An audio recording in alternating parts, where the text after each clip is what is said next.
Exercice. Document numéro 1 qui explique le principe de fonctionnement d'un radar tronçon. Première étape, là elle roule, et donc la première étape est l'enregistrement de sa plaque d'immatriculation et de l'heure de passage par le premier radar. La voiture continue à rouler. On arrive à l'étape numéro 2, enregistrement de la plaque d'immatriculation et de l'heure du passage par le deuxième radar, le second radar. Étape numéro 3, l'ordinateur calcule la vitesse moyenne du véhicule entre les deux radars. Étape numéro 4, calcul de la vitesse retenue afin de prendre en compte les erreurs de précision du radar. Et enfin, dernière étape, étape numéro 5, si la vitesse retenue est au-dessus de la vitesse limite, c'est-à-dire si le conducteur roule trop vite, alors l'automobiliste reçoit une contravention. Deuxième document, calcul de la vitesse retenue pour la contravention. Si la vitesse enregistrée, si la vitesse moyenne enregistrée entre les deux radars est inférieure à 100 km/h, alors, dans ce cas-là, pour avoir la vitesse retenue, on enlève 5 km/h à la vitesse enregistrée. Par exemple, pour une vitesse enregistrée de 97 km/h, on enlève 5 km/h et on trouve bien sûr 92 km/h. Par contre, si la vitesse moyenne enregistrée entre les deux radars est supérieure à 100 km/h, dans ce cas-là, pour obtenir la vitesse retenue, on doit diminuer la vitesse enregistrée de 5%. Par exemple, pour une vitesse enregistrée de 125 km/h, on enlève 5% de 125 km/h et on trouve que la vitesse retenue est 118,75 km/h. Et enfin, troisième et dernier document qui donne des caractéristiques du radar tronçon du pont d'Oléron. Le pont d'Oléron est équipé d'un radar tronçon. La distance entre les deux radars est de 3,2 km. Et sur le pont, la vitesse est limitée à 90 km/h. Question numéro 1. Les deux personnes suivantes ont reçu une contravention après avoir emprunté le pont d'Oléron. Premier cas, Madame Surgé a été enregistrée à une vitesse moyenne de 107 km/h. Quelle est la vitesse retenue? Pour calculer la vitesse retenue, il faut utiliser le document 2. Comme la vitesse de Madame Surgé est de 107 km/h, cette vitesse est supérieure à 100 km/h. Et donc, dans ce cas-là, la vitesse retenue est obtenue en diminuant la vitesse enregistrée de 5%. Première méthode, diminuer un nombre de 5%, c'est le multiplier par 1 moins 5 sur 100. Or, 5 sur 100 est égal à 0,05 et 1 moins 0,05 est égal à 0,95. Vitesse retenue est donc la vitesse enregistrée 107 multipliée par 0,95. Et 107 multiplié par 0,95 est égal à 101,65 km/h. Deuxième méthode, on va commencer par calculer 5% de 107. On va calculer 5 sur 100 fois 107. Or, 5 centièmes est égal à 0,05 et donc 0,05 fois 107 est égal à 0,05 fois 107 est égal à 5,35 km/h. Ainsi, pour connaître la vitesse retenue, il faut prendre les 107 km/h et le soustraire 5,35 km/h. Et 107 moins 5,35, on retrouve bien sûr 101,65 km/h. On trouve bien que la vitesse retenue de Madame Surgé est de 101,65 km/h, Comme cette vitesse retenue est supérieure à 90 km par heure, on retrouve bien le fait ici que Madame Surgé a eu une contravention. Cas numéro 2, Monsieur Lagarde a mis 2 minutes pour parcourir la distance entre les deux points d'enregistrement.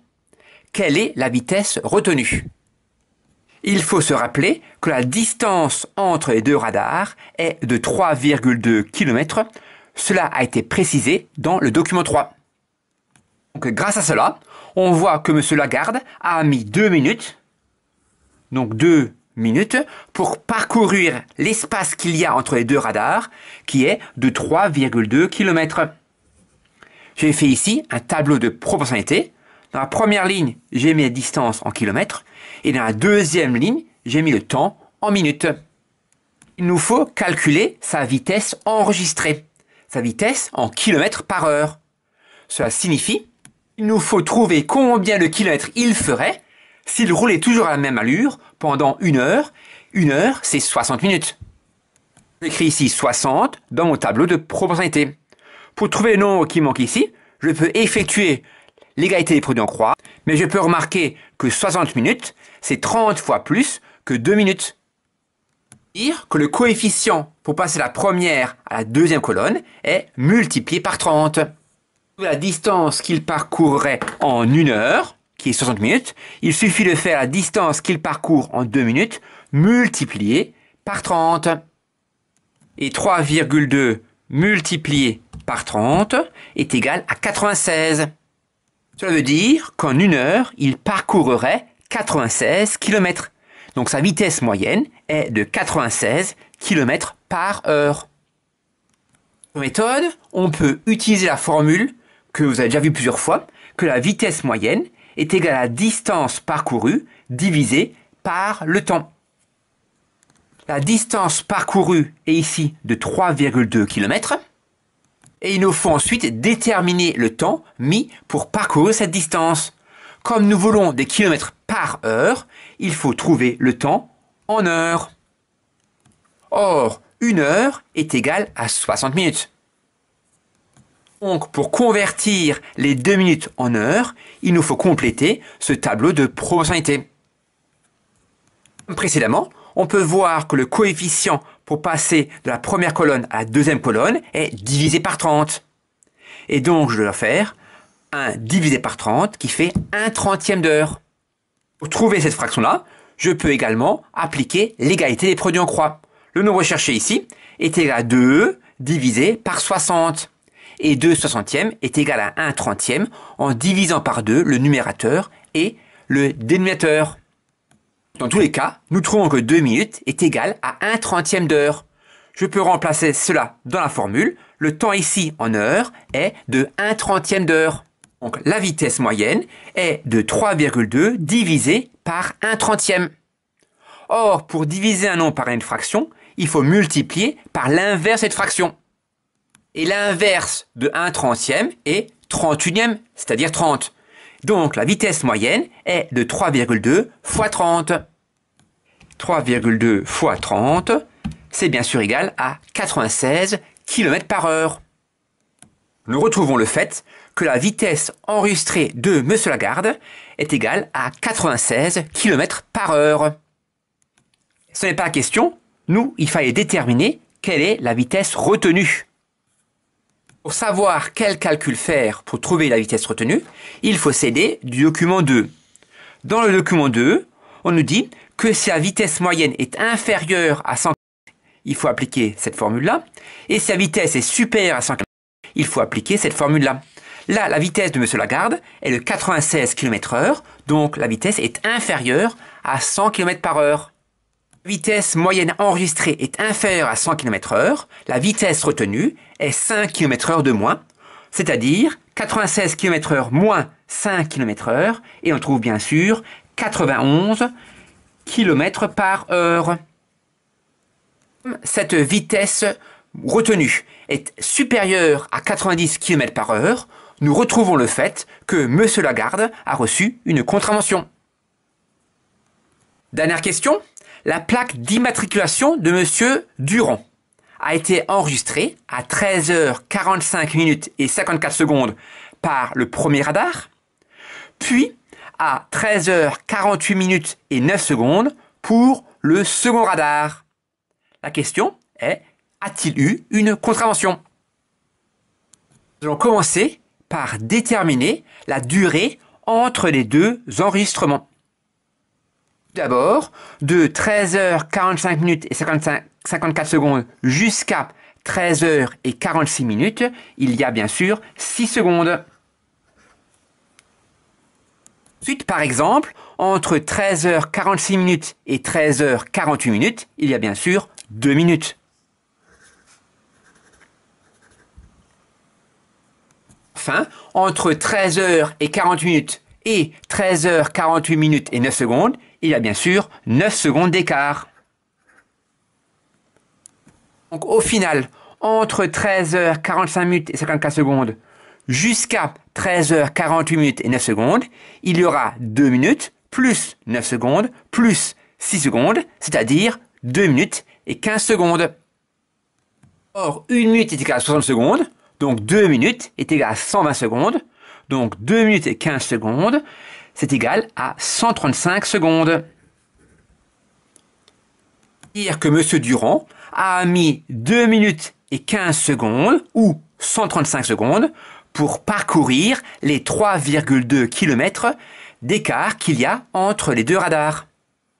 Déterminer sa vitesse moyenne, je vais compléter un tableau de proportionnalité. Pour parcourir les 3,2 km qu'il y a entre les deux radars, il a mis 2 minutes et 15 secondes, c'est-à-dire 135 secondes. On cherche à déterminer sa vitesse en kilomètres par heure. Ça veut dire quelle distance parcourrait-il s'il roulait toujours à la même allure pendant 1 heure, c'est-à-dire 3600 secondes.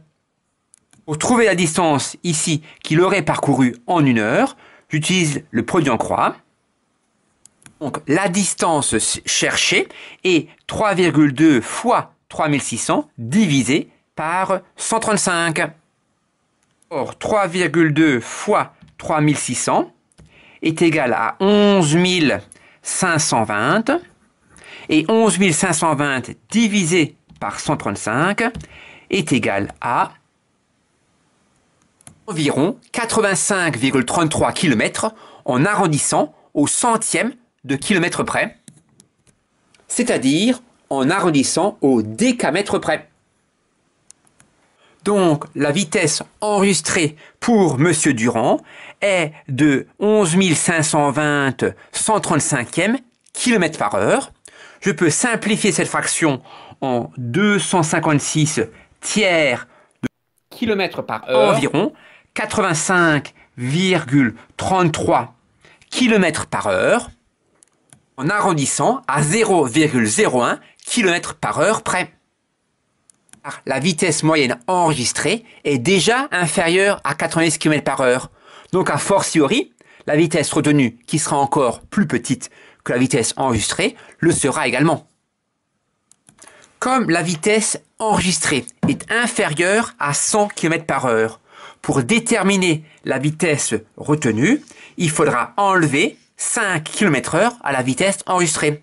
Donc la vitesse retenue sera la vitesse enregistrée, c'est-à-dire 256 tiers, moins les 5 km par heure. En réduisant au même dénominateur, on trouvera 241 tiers de km par heure, soit environ 80,33 km par heure, en arrondissant au centième de kilomètre par heure près.